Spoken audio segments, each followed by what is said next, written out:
Well, coming up, the Health Minister Joe Butler has confirmed that the number of fatalities has now risen to 15 in the Boksburg gas tanker explosion.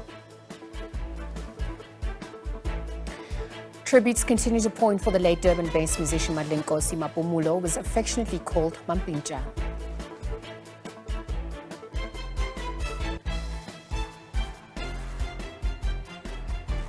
Well, hello and welcome. Welcome to the Christmas edition of The Week Ahead with myself, Liezle Wilson. Also wishing those celebrating Kwanza, happy Kwanza and Chag Sameach for those observing Chanukkah as well.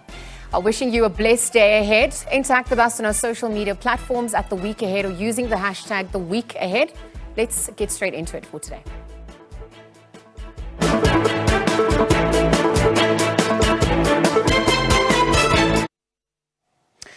Right, so our top story at this hour, we've seen more details have emerged in the incident in which a gas tanker exploded in Boksburg, east of Johannesburg.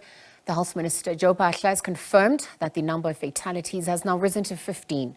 He says 3 of the deceased are staff members of the OR Tambo Memorial Hospital, which is close to where the explosion occurred in the plantation area yesterday.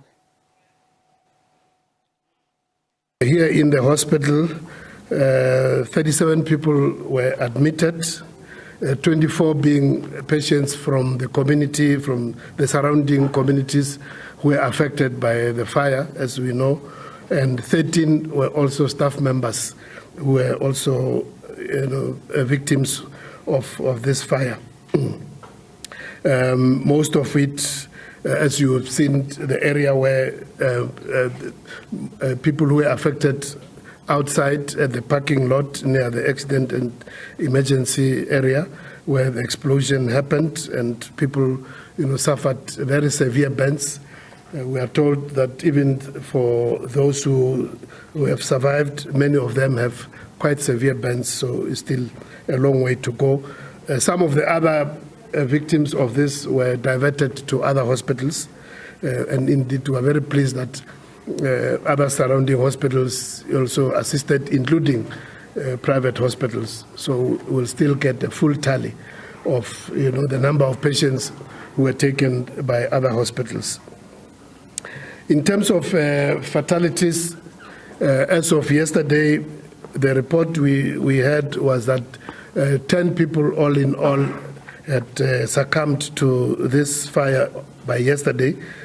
But the update which we are getting for today is that this number has risen to 15.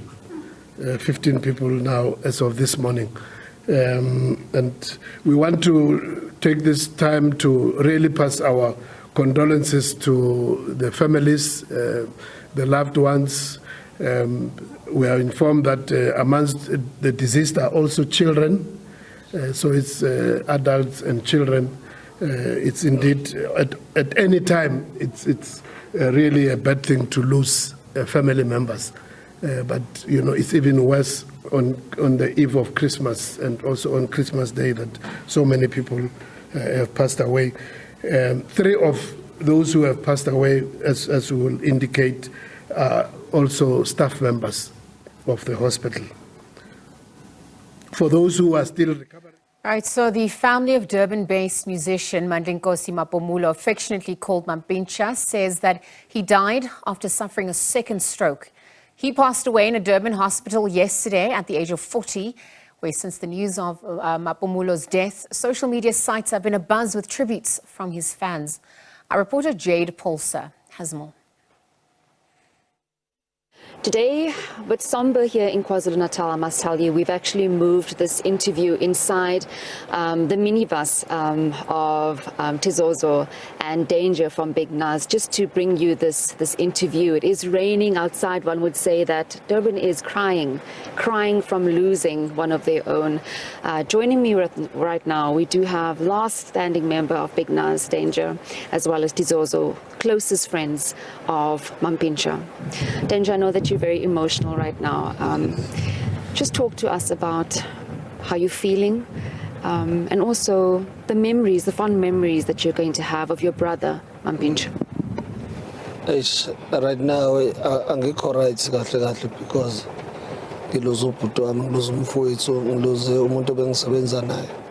and sasiqeda ukuluza u-Armashesha before mayise ku-Mampintsha but ke impilo iyaqhubeka ngoba i-life kumele iqhubeke kuye phambili silahlekelwe nje si-South Africa umzansi nje silahlekelwe kakhulu ngoba abantu bayawazi umsebenzi wethu obesiwenza omuhle we-Bignas kodwa ngoba bakhona-ke abafowethu solo siliphakamsile iflag ngeke lishone phansi loyiqhubekile i-Bignas empire izolo kuyikhona silosisebenza sifake i-energy because kumele siphusha nale album ebeselikhiphile ngesilikelene site sobuyisa i-energy sifake amalontshi siphusha nabo Tizozo bakhona baningi abantu nabo Prof Nqwabe o-Elvovo bakhona nje abantu baningi abantu esebenzisana nabo Pa zobuya kuphusha i-energy kusetshenzwe but silahlekelwe kakhulu nje. You guys have been together since 2000, starting out, Bignas. Over the years, you've had so many hits, adoring fans from all over the country. For those fans that are reeling the loss of Mampintsha, that are really sad and are mourning, what would you say to them? Abatutuzeke nje abantu emakhaya ama-fans abatutuzeke ngoba music awuboni uhlezi ukhona uhlezi ukhala endlebeni zabo. Bona nje mabemkhumbulile ukuthi balalela umusic thina salweziphusha khona ingoma esiyirekhodile inqabe ezisazophuma abantu nje abatutuzeke emakhaya senzeni ukuthi simfihle kahle umfowethu ukwazi ukuthi impilo iqhubeke abatutuzeke nje abantu kodwa kuzoba right nje yonke into sobe sikhona simile iphakamise iflag. Yes. Danger, I imagine the news came as a shock to you, but just for those that are watching back at home, when was the last time that you spoke to Mampintsha? And if you can just share one or two memories, or maybe a joke or two that you guys had together as friends. Yeah, gcina kwami ukukhuluma naye besesibhedlela la kusho kube uhanjelwa ivoice manje ubebuza unesi ukuthi ivoice yami isazobuya ngithi mina iphuma kulento okufuna imic akusacula manje. Naka wena qala ukuthi ube right and then sobuyela back e-studio ila ahleke khona ngithi mina iphuma lokufuna imic noma usesibhedlela ukula relax sigcine lapho ukukhuluma I think before yesterday sigcine lapho ukukhuluma yona into esiyikhulumile nje nayo le. Yes. And you're going to remember him. How are you going to remember him? What is the one thing that stands out from his characteristics and the person that he was? Bengekho serious ube umuntu othanda ukudlala nje ama-jokes somkhumbulela lo abantu abaningi bamazi bebayathanda nalento edlalwa abantu abaningi kuthiwa TikTok bebadlale lezo zinto-ke nabo TikTok bebetholakala lapho isikhathi esikhulu. Danger, I know it's incredibly difficult to do this interview. Thank you so much for speaking to the SABC News, and I'm sure fans back at home will appreciate it. Just being very emotional, but able to still say to the fans that, you know, Ina, be strong. Bignas gave us many hits over the years, but the family is reeling with the loss, but they will overcome this and they will remember him for the man that he was. I'm just going to move over to Tizozo, who's also a very good friend of Mampintsha, just to give us a sense of how the family is doing. Tizozo, how is Babes doing, and who exactly is inside the house at the moment? We are parked right outside. Just respect for the family. They have asked for some distance from the media. If you can just talk to us about how she's holding up. She's fine. She's fine. She just needs friends around her, and the family is fine. Tomorrow there'll be a briefing to tell all the viewers what's going to happen, when is the funeral, when is the memorial service. But we've got sad news. There's this dark cloud here in KZN, because as we speak, one of our own artists, like two very well-known artists, are in the hospital. We can't say the names right now, but it's sad. It's very sad. It's very sad here in KZN right now. These two known artists, are they close to Mampintsha, close to the industry? Yes. They close to Mampintsha. They close to the industry. Yeah. So once the time is right, we'll tell you the names of those two artists. Also just talk to us about Mampintsha's mother. There's been news circulating that she had apparently suffered a mild stroke. Is there any truth to this? How is she holding up? We can't talk about that right now. Yes, let's leave it to the family. The family will do the briefing tomorrow. Yeah. but Babes is fine. She was joking with me yesterday because 2 weeks back we had a Wawupi festival which was honoring the legend. She said Mampintsha didn't want to go. They said why Tizozo put us there because we are not old. So she was just joking. She's fine. She's very fine. Yeah, we just need prayers, especially for these other 2 colleagues who are at the hospital right now, because we just heard the news, so we can't even say who are those 2 artists. So South Africa, we need prayers right now. Yeah. Well, thank you, gentlemen, for speaking to us. I'm sure the fans back at home that are watching this interview are praying for everyone, including the family members. And we'll wait and hear when the funeral arrangements will be declared. There are talks amongst the family that there will be a media briefing tomorrow, and we'll be bringing you all of that. Thank you, gentlemen, once again. Well, moving on to some Christmas cheer, Mpumalanga province is welcoming Christmas babies in different hospitals. And as per tradition, Mpumalanga Health MEC Sasekani Manzini is visiting the mothers bearing presents. I want to wish these mothers a Merry Christmas and wish them well in terms of the beautiful babies that they've just delivered. But of course, we must say that as a province, currently we are at 40 in terms of the babies that we've delivered with 2 sets of twins. And but of a serious concern even this time around is of the teenage pregnancy. Out of the 40, there are 3. And one, the 16-year-old, is delivering her second baby. It is a serious concern, and we want to call upon all the members of the community to work with us so that these children, they must enjoy themselves as children than to have babies at an early age. So again, we are going to continue to work with the local municipality, traditional authority, to deal with the matter of teenage pregnancy, of which is a serious concern. But of good news is that in this hospital, we don't have any maternal mortality in this hospital for this financial year, of which is a good thing. We are monitoring your neonatal in this hospital so that we can assist our mothers when they are pregnant to visit their clinics, and we'll continue to make sure that we work with them. Even now, in terms of the measles that we are rolling out as a province, we are currently calling on the mothers to bring their children to be vaccinated for measles. Talk to me about that, because we know that the measles outbreak in the province is quite a concern. Also, what are the numbers at this point that you guys have recorded so far? So far, we have recorded over 64 children with measles, and also we have managed to vaccinate over 58,000 of the children, because remember we said we're going to roll out this campaign in our roadblocks outreach program, so we are doing well in terms of that. So we will continue to make sure that awareness campaign, education in terms of our clinics as they go and visit clinics and the communities, in terms of our outreach programs that we always have. But we are doing well in terms of the vaccination of measles in the province also. Well, moving on to the Western Cape, we've seen that Sea Point Pavilion in Cape Town is one of the firm favorites over the festive season. And on Christmas Day, a number of families are spending quality time swimming and having picnics there. Our reporter Vanessa Puna is visiting some of the traditional hotspots in and around the mother city. SABC news reporter Vanessa Puna has more. The Sea Point Pavilion is another hotspot for tourists and locals to come and visit on Christmas Day.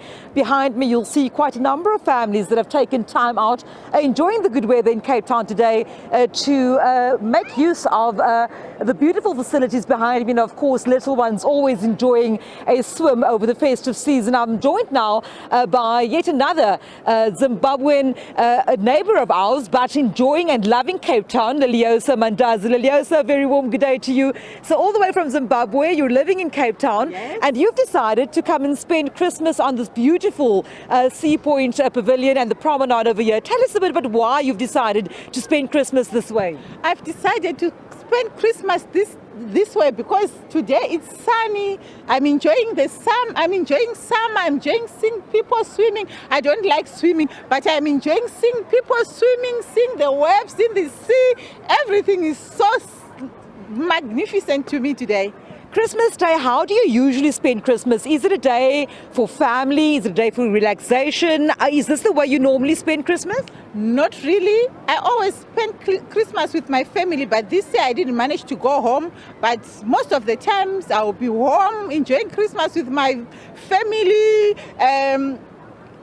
eating, drinking. You know, at home when you are a lot of people, when you have a lot of people around you, you'll be doing sort of things, visiting each other, seeing a lot of faces from people who would have come for Christmas. So we'll be enjoying ourselves there. Tell us a bit about Christmas and the festive season in Cape Town. How different is it? What do you enjoy most about it? In Cape Town, it's a little bit not that good compared to home. When I'm home, you know, we have got a lot of things going around, a lot of people coming, a lot of activities. You know, I was born and bred there, so I'm used to the situation. Liezle, thank you so much for speaking to us. Of course, Liezle talking to us a bit about what she's doing here in Cape Town and how she's enjoying the day. Of course, they say there's no place like home and that home is where the heart is. And that's, of course, the sentiment that she's shared with us here today. But judging from just people enjoying themselves, swimming, having picnics, this, of course, how some Cape Townians have decided to spend their Christmas day today. Thank you very much to Vanessa Puna for that update. More Christmas cheer.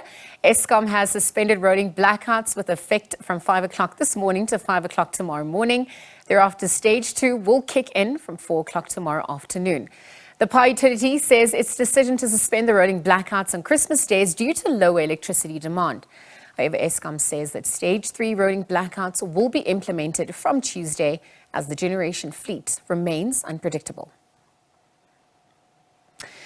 Oh, now into a story of pre-democracy Christmas days. From the popular bell-bottomed pants and permed hairstyles to the sounds of jazz and bump jive music across South Africa, things have taken a new turn and the streets have new owners with fresh dance moves. Our reporter Mahaketla Muhlabe and cameraman operator Hlomhla Hlangani visited Kliptown in Soweto, and together they filed this report. Reviving an old story dating back to the pre-democracy years. And despite the trials and tribulations of the time, Christmas.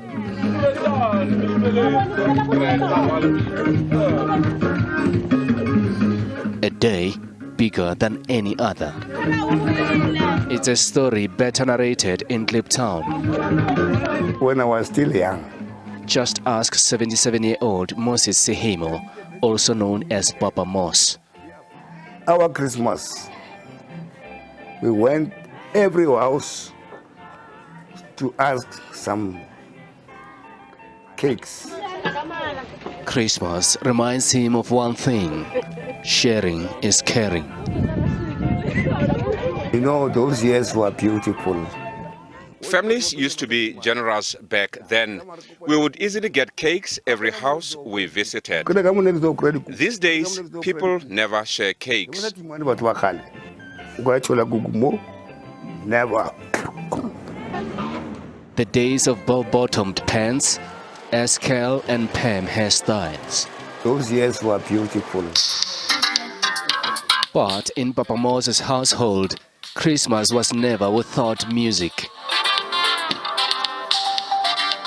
And he still has the dancing shoes, a skill he wants to pass on to his grandchildren.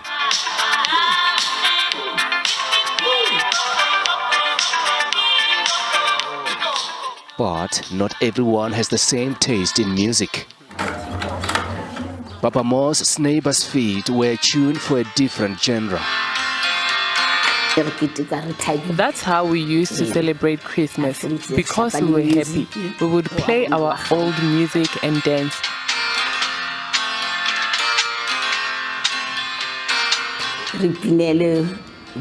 We were happy. Hand in hand, it was great. Yeah,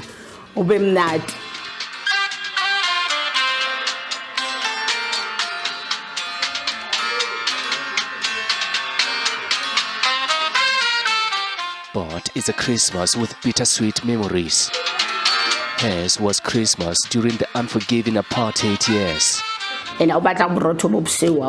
We were not allowed to buy white bread as black people. We were only sold brown bread. A mid-50s tale of darkness, but that didn't dilute the spirit of Christmas.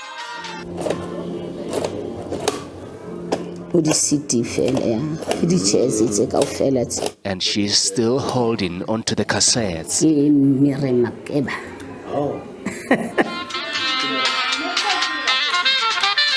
In sound and lyrics, they found solace.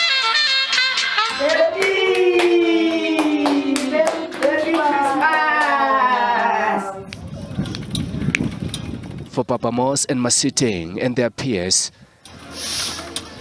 celebrating the day has changed drastically.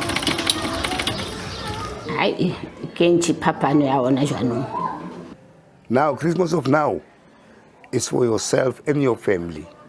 But Christmas of before in time, everybody was happy on the street. The mood has shifted with new challenges. I would say since 1994, coming upwards, things have changed. It's hardly to put a plate on the table, on a daily basis. It's very, very hard. For us, these days, Christmas, December is like January. But Kliptown's young minds don't seem to mind. The streets, once ruled by their predecessors, have new owners now. All born in a free country with a new rhythm. In Christmas Day, I love to wear a new clothes and I love to dance and I love amapiano. On Christmas Day, I love dancing in my new clothes. It's fun when we play together.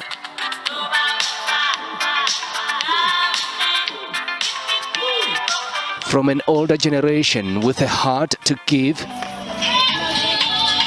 to new minds and fresh moves, they have one thing in common: a love for music and dancing, bringing them together on Christmas Day. For its topical, Amara Geta Motlabe, SABC News, Kliptown in Soweto.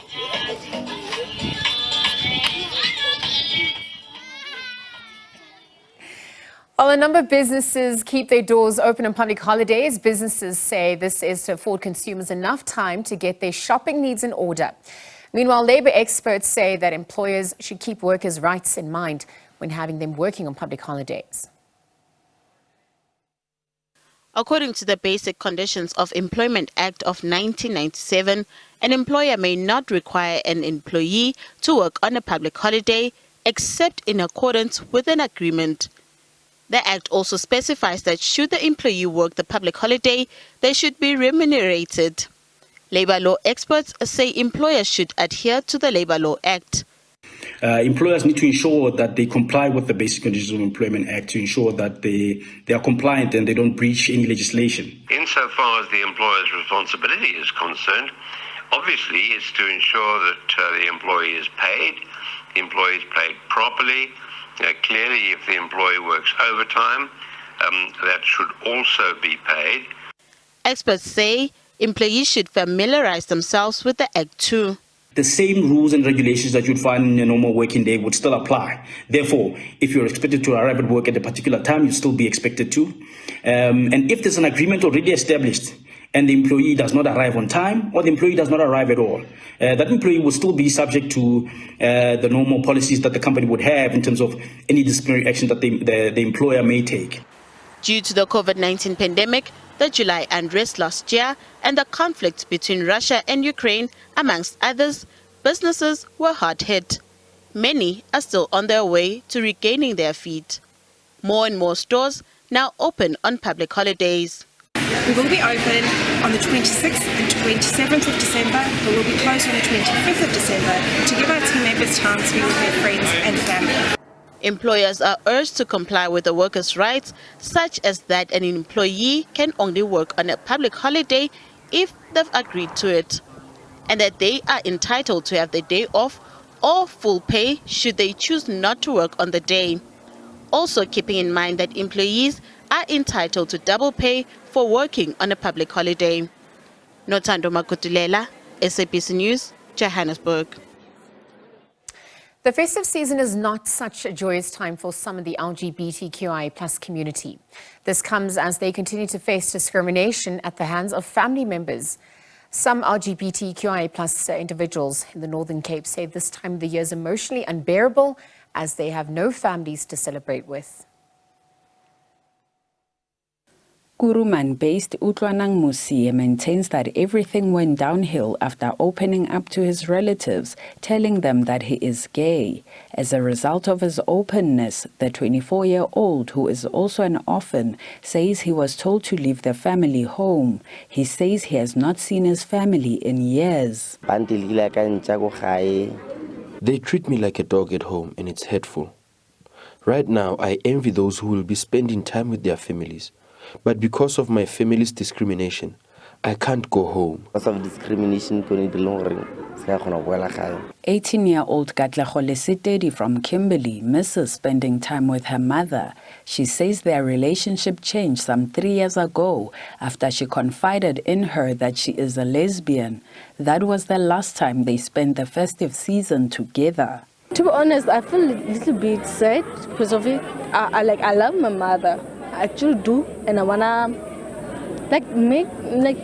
spend time with her, cook dinner, like Christmas lunch with her, and experience all of those stuff. Mother and daughter bond. Yeah, I crave for that very much. Lesetedi relies on her friend's family for support and a home to live in. It's very much comfortable there. I'm able to express myself, be who I am. They know everything about me. I feel like they get me. Psychologist Dr. Alan Robertson agrees that rejection by family is not an easy experience to endure. If you're suffering from depression, it can make the depression worse because the expectation is not being met in your life. You're depressed, and all this happiness is making you even sadder. And then, of course, Christmas is a time for family. If you don't have family, that makes it even worse. Lesetedi says her Christmas wish list is for her mother to come around and accept her sexual orientation. Musie, on the other hand, says he is on a healing journey, hoping to find internal happiness. Neria Hlakotsa, SABC News, Kimberley. All right, so Deputy President David Mabuza, in his Christmas message this year, has urged South Africans to reflect on the challenges the country has overcome. He lauded stakeholders who assisted in the fight to curb the COVID-19 pandemic. And for the first time since the pandemic began, South Africans will celebrate their festive holidays without restrictions. He said that as much as this year was different from the previous two, South Africans should enjoy themselves responsibly. For 2 years, there wasn't much cheer over Christmas for many South Africans. This as the country was coming to terms with the existence of a deadly infectious virus. As a mitigating factor, government introduced a nationwide lockdown while it ramped up its vaccination drive. For many, adjusting to lockdown restrictions dampened the festive mood. But this year, things have changed. In his Christmas message, Deputy President David Mabuza says, 2022 is an important year as the country has adjusted to the virus. This year we celebrate Christmas and festive season free from the restrictions of the past 2 years, which were meant to curb the spread of the COVID-19 pandemic. In April this year, President Cyril Ramaphosa lifted the state of disaster, doing away with many restrictions that were enforced at the height of COVID-19. But the Deputy President has cautioned South Africans to enjoy their festive celebrations responsibly. The festive season should not make us complacent about continued threat of HIV and AIDS epidemic. We should take the very necessary precautions to protect ourselves from risky behavior. We also end the year facing the rising levels of violence against women based on their gender, most of which comes from intimate relationships. As many will be home with their loved ones, another reality lingers: power blackouts. This means many have to adjust to dark Christmas for now. The Deputy President says the energy crisis continues to pose a threat to the country.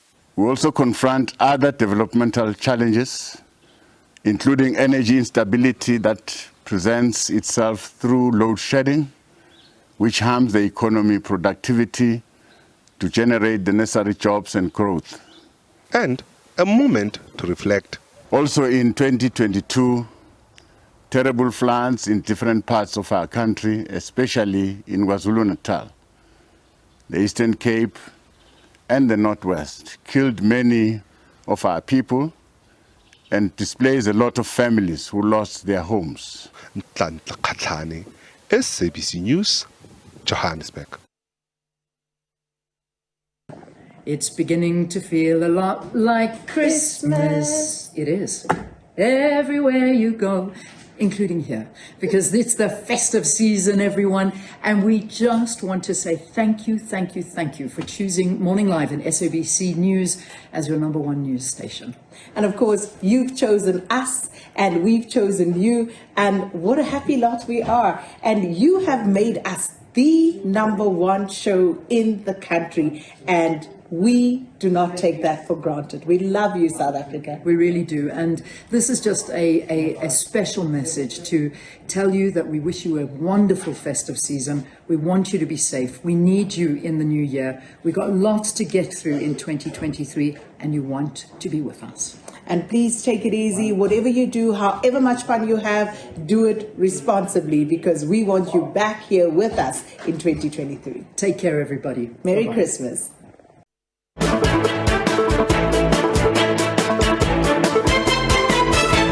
Wishing our viewers a wonderful Christmas and festive season and happy holidays. And we do hope that you stay safe wherever you are, whether you stay at home or travel. Stay safe and do continue to tune in to SABC News.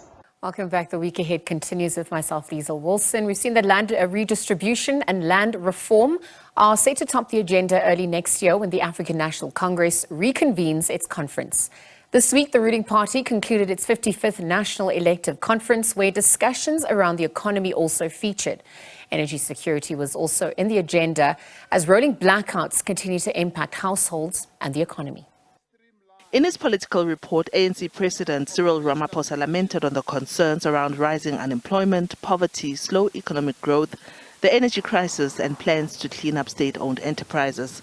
On energy security, he reiterated measures to employ retired experts and improving governance.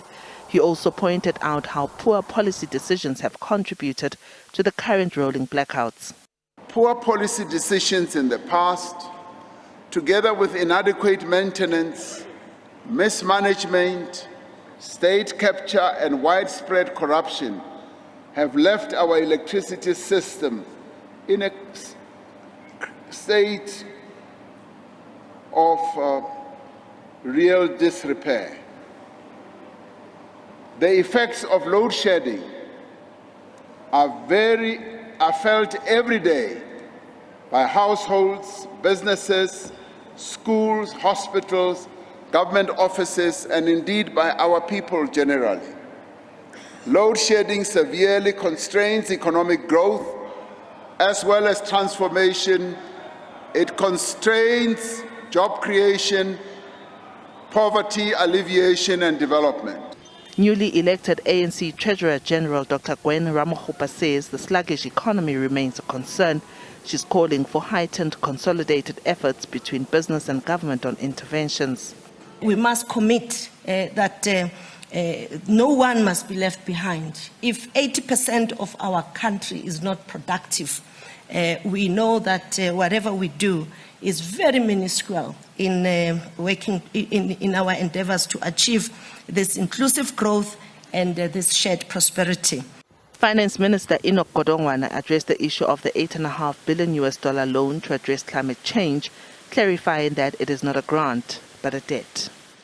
As you are aware, the developed world announced $8.5 billion US, and everybody was excited.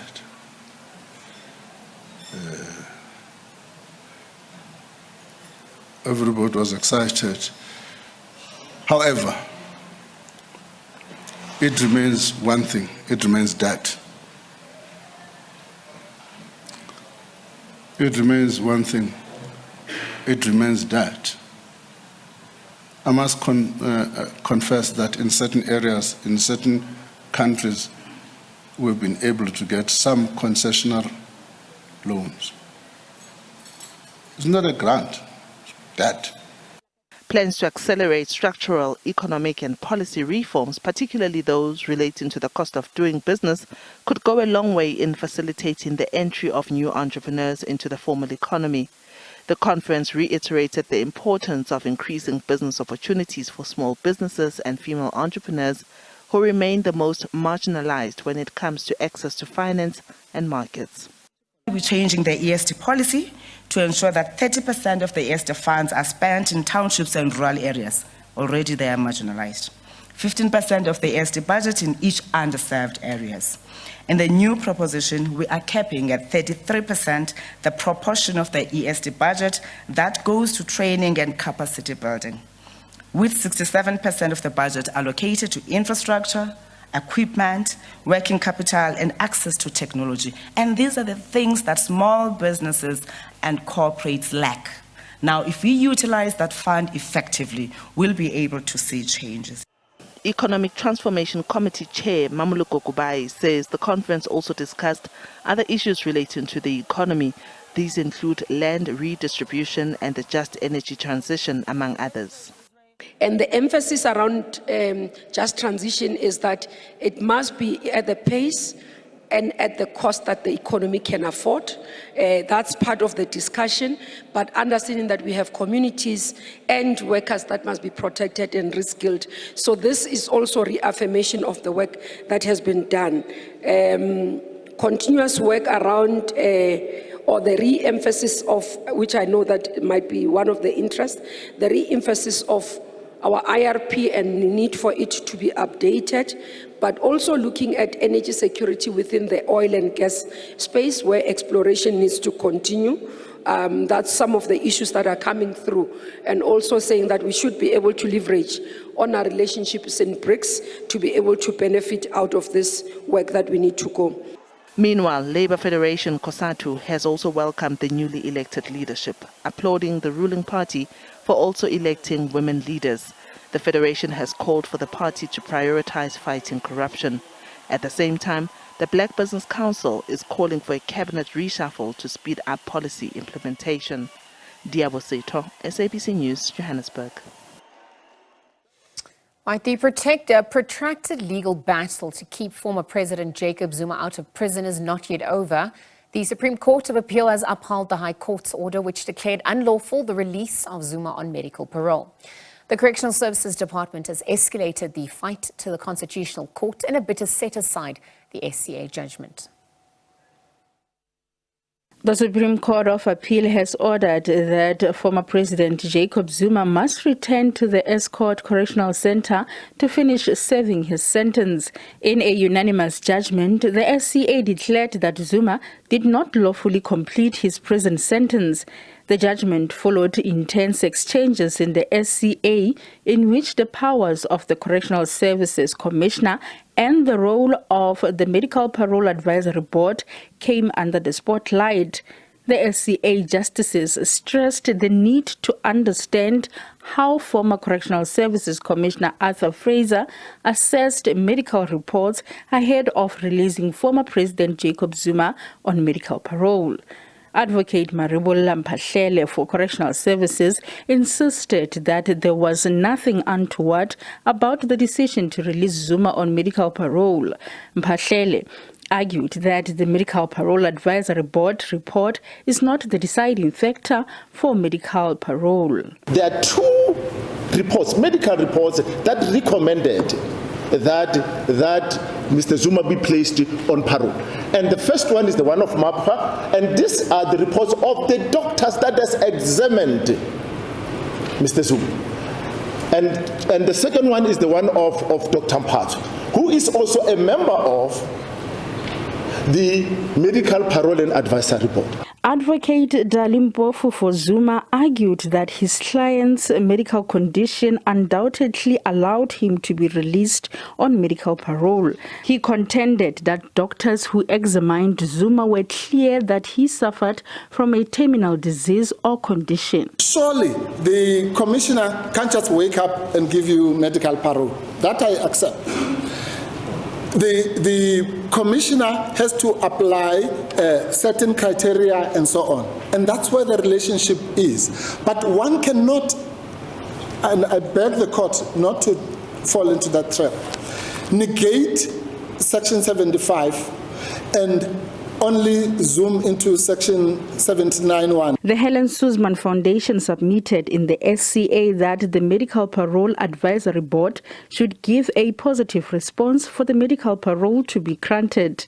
Senior Counsel Max Duplessis for the Helen Suzman Foundation contends that the then National Commissioner Arthur Fraser failed to explain why he overlooked the recommendation of the board. The board must make a recommendation to the Commissioner, as the case may be, on the appropriateness to grant medical parole in accordance with Section 79. So it's an embedded power for the board. Firstly, to discharge its function, it must make a recommendation. And its recommendation is a value-based one on the appropriateness to grant medical parole. The AfriForum maintained that it is only the Medical Parole Advisory Board that can decide whether an application for medical parole complies with the legal requirements. The DA argued that former President Jacob Zuma should have been evaluated by an independent medical practitioner. And the problem with Dr. Martha filling that out is that was supposed to be, in terms of the regulations, an evaluation of Dr. Martha's application by the Correctional Services medic. Yes. And that's not what it is. It's a document that Dr. Martha himself filled out. The SCA declared that former Correctional Services Commissioner Arthur Fraser was not legally permitted to release Zuma on medical parole without positive recommendation of the Medical Parole Advisory Board. The court also ruled that Fraser relied on irrelevant factors to justify his decision. The order of the judgment reads as follows. 1. Paragraphs 5 and 6 of the order of the High Court are set aside. 2. Save for the above, the appeal is dismissed with costs. 3. The first and second appellants are ordered to pay the costs of the first, second, and third respondents jointly and severally, the one paying the other to be absolved. The costs shall include the cost of 2 counsel. Zuma was handed a 15-month prison sentence by the Constitutional Court in June 2021 after he defied E's order to appear before the State Capture Commission. He was released after serving less than 2 months of his sentence. The appeal court ordered that it is up to the Correctional Services Commissioner to determine whether the time spent by Zuma on unlawful medical parole should be considered in determining the remaining period of his incarceration. The court ordered that if the law permits, the Commissioner may consider the disputed period when determining ground for Zuma's release. The SCA also lambasted the Department of Correctional Services for releasing a media statement stating that Zuma had completed his sentence in October, this while the SCA was yet to finalize the matter. Makhalama Siteng, SABC News, Bloemfontein. My name is Nzinga Kunda, and I'd like to wish our SABC News viewers a very happy and a Merry Christmas and a good New Year. I hope you enjoy your festive season and you have fun. It's safe. We hope to see you next year. Thanks so much for your support of the SABC News channel.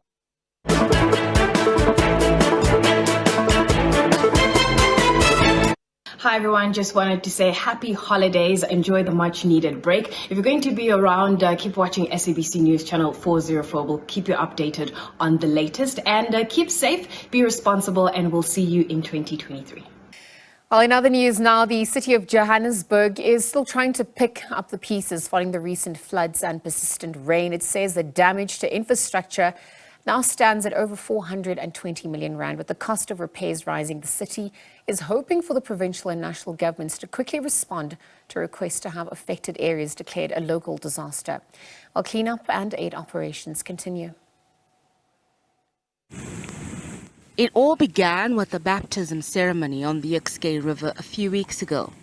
A freak thunderstorm caused the river to flood within seconds, sweeping away a group of congregants, leaving 14 people dead.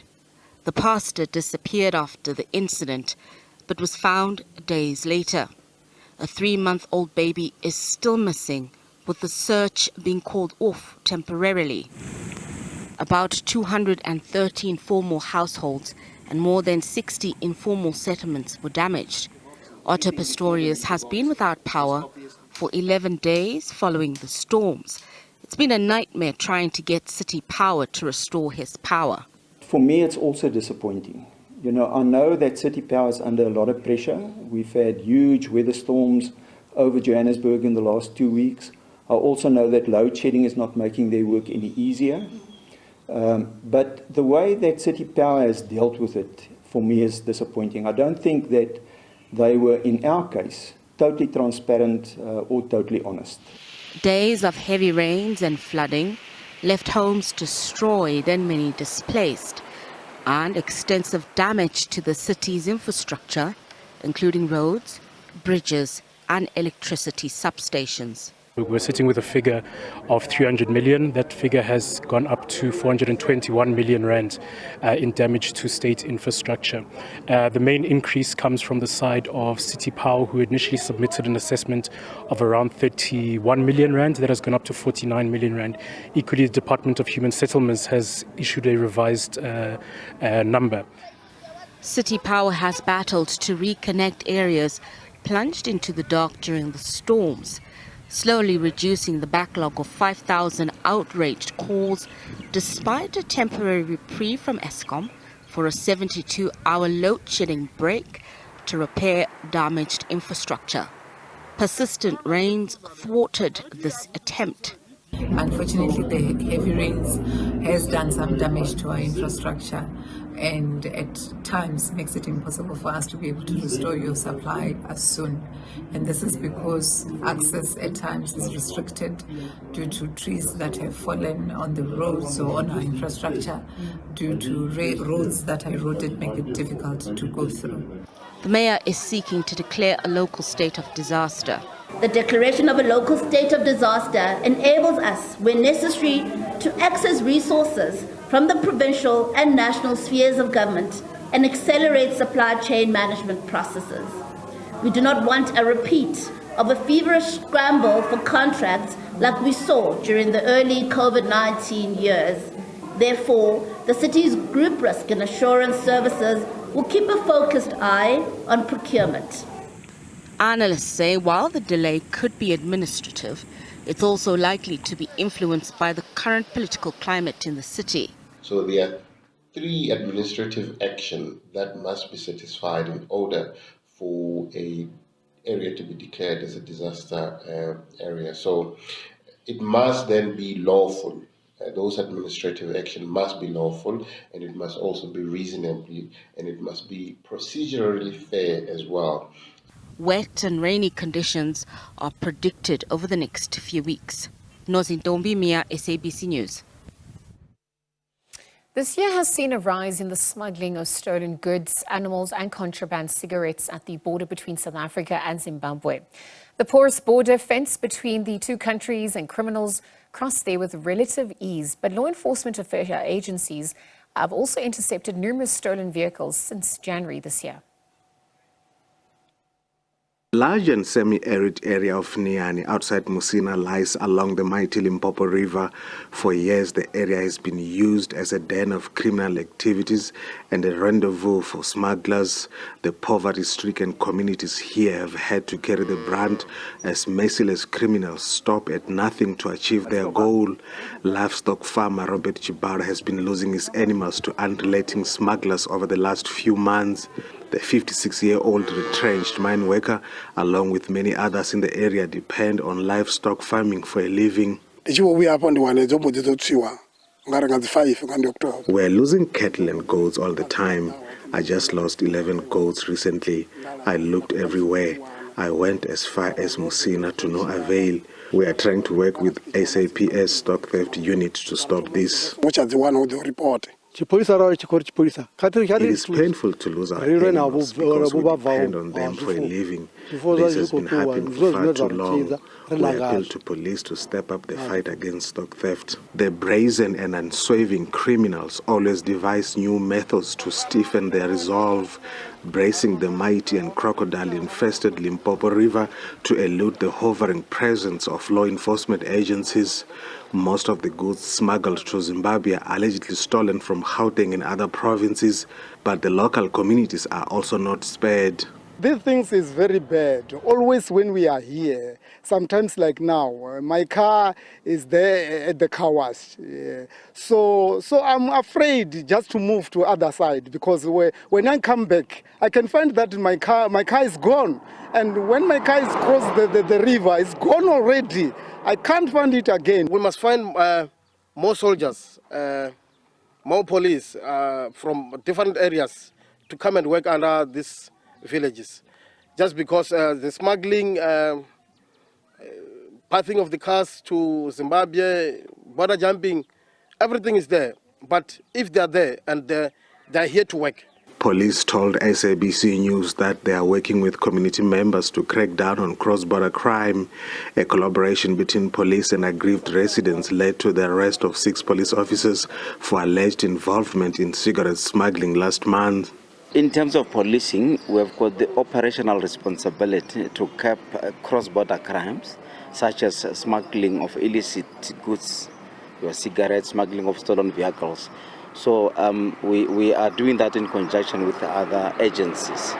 We've been succeeding. From the 1st of July up to September, we managed to confiscate about 21 vehicles, and we have arrested 43 suspects and confiscated a lot of illicit cigarettes as well as explosives. It's a challenge, but we have got communities on our side. We continue getting information on these activities. That's why we managed to arrest 6 of our own now recently. Members of the South African National Defence Force, Border Management Authority and SAPS remain on high alert.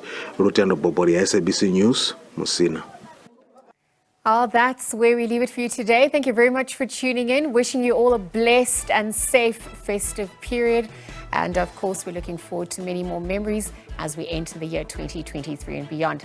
That's where we'll leave it for you for now. Goodbye.